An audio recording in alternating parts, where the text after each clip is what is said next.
आखिर श्री कृष्ण ने कैसे बचाई थी द्रौपदी की इज्जत? वीडियो को अंत तक जरूर देखें। युधिष्ठिर जुए में अपना सर्वस्व हार गए थे। छलपूर्वक शकुनी ने उनका समस्त वैभव जीत लिया था। अपने भाइयों को, अपने को और रानी द्रौपदी को भी बारी बारी से युधिष्ठिर ने दांव पर रखा। जुआरी की दुराशा उसे बुरी तरह ठगती रहती है। कदाचित अब की बार सफलता मिले, किंतु युधिष्ठिर प्रत्येक दांव हारते गए। जब वे द्रौपदी को भी हार गए, तब दुर्योधन ने अपने छोटे भाई दुशासन के द्वारा द्रौपदी को उस भरी सभा में पकड़ मंगवाया। दुरात्मा दुशासन पांचाली के केश पकड़कर घसीटता हुआ उन्हें सभा में ले आया। द्रौपदी रजस्वला थे और एक ही वस्त्र पहने थी। विपत्ति यही समाप्त नहीं हुई। दुर्योधन ने अपनी जान खोलकर दिखाते हुए कहा, दुशासन, इस कौरवों की दासी को नंगा करके यहाँ बैठा दो।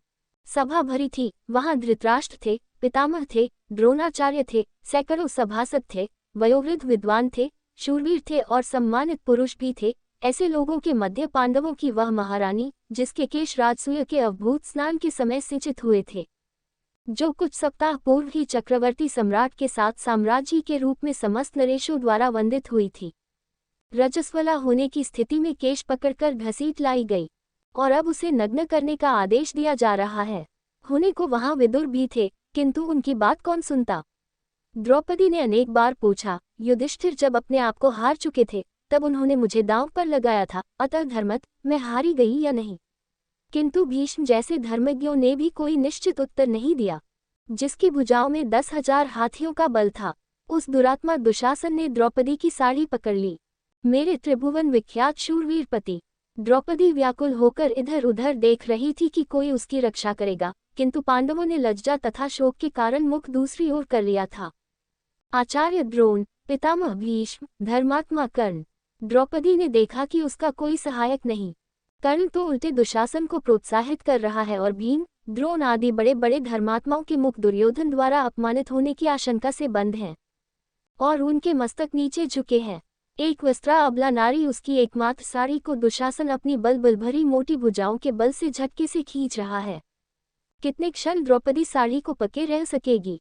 कोई नहीं, उसकी सहायता करने वाला। उसके नेत्रों से झड़ी लग गई। दोनों हाथ साड़ी छोड़कर ऊपर उठ गए। उसे भूल गई राजसभा, भूल गई साड़ी, भूल गया शरीर। वह कातर स्वर में पुकार उठी, श्री कृष्ण, द्वारकानाथ, देव देव, गोपीजन प्रिय, जगन्नाथ, इन दुष्ट कौरवों के सागर में मैं डूब रही हूँ, दया में मेरा उद्धार करो। द्रौपदी पुकारने लगी, पुकारती रही उस आर्तिनाशन असहाय के सहायक करुणार्णव को। उसे पता नहीं था कि क्या हुआ या हो रहा है। सभा में कोलाहल होने लगा। लोग आश्चर्यचकित रह गए। दुशासन पूरी शक्ति से द्रौपदी की साड़ी खींच रहा था। वह हौंफने लगा था, थक गई थी। 10 सहस्त्र हाथियों का बल रखने वाली उसकी भुजाएं। द्रौपदी की साड़ी से रंग बिरंगे वस्त्रों का अंबार निकलता जा रहा था। वह 10 हाथ की साड़ी पांचाली के शरीर से तनिक भी हट नहीं रही थी। वह तो अनंत हो चुकी थी। दया में द्वारकानाथ रजस्वला नारी के उस अपवित्र वस्त्र में ही प्रविष्ट हो गए थे। आज उन्होंने वस्त्रावतार धारण कर लिया था और अब उनके अनंता का और छोर कोई कैसे पा सकता था? विदुर, ये कोलाहल कैसा है? अंधे राजा धृतराष्ट्र ने घबराकर पूछा। महात्मा विदुर ने बताया, दुशासन द्रौपदी की साड़ी खींचते खींचते थक चुका है।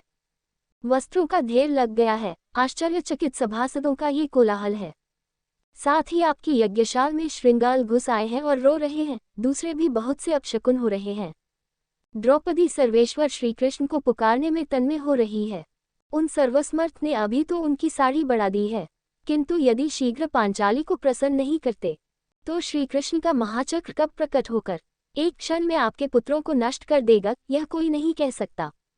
आपके सभासद तो भय व्याकुल होकर कोलाहल करते हुए दुर्योधन की जो निंदा कर रहे हैं, उसे आप सुन ही रहे हैं। धृतराष्ट्र को भय लगा। उन्होंने दुर्योधन का फटकारा। दुशासन ने द्रौपदी की साड़ी छोड़ दी और चुपचाप अपने आसन पर बैठ गया। वह समझे या न समझे, पांडव तथा भीष्म जैसे भगवत भक्तों को ये समझना नहीं था कि द्रौपदी की लज्जा रक्षा कैसे हुई। वीडियो का पार्ट 2 चाहिए तो कमेंट में पार्ट 2 जरूर लिखें और वीडियो अच्छा लगे तो चैनल को सब्सक्राइब जरूर करें।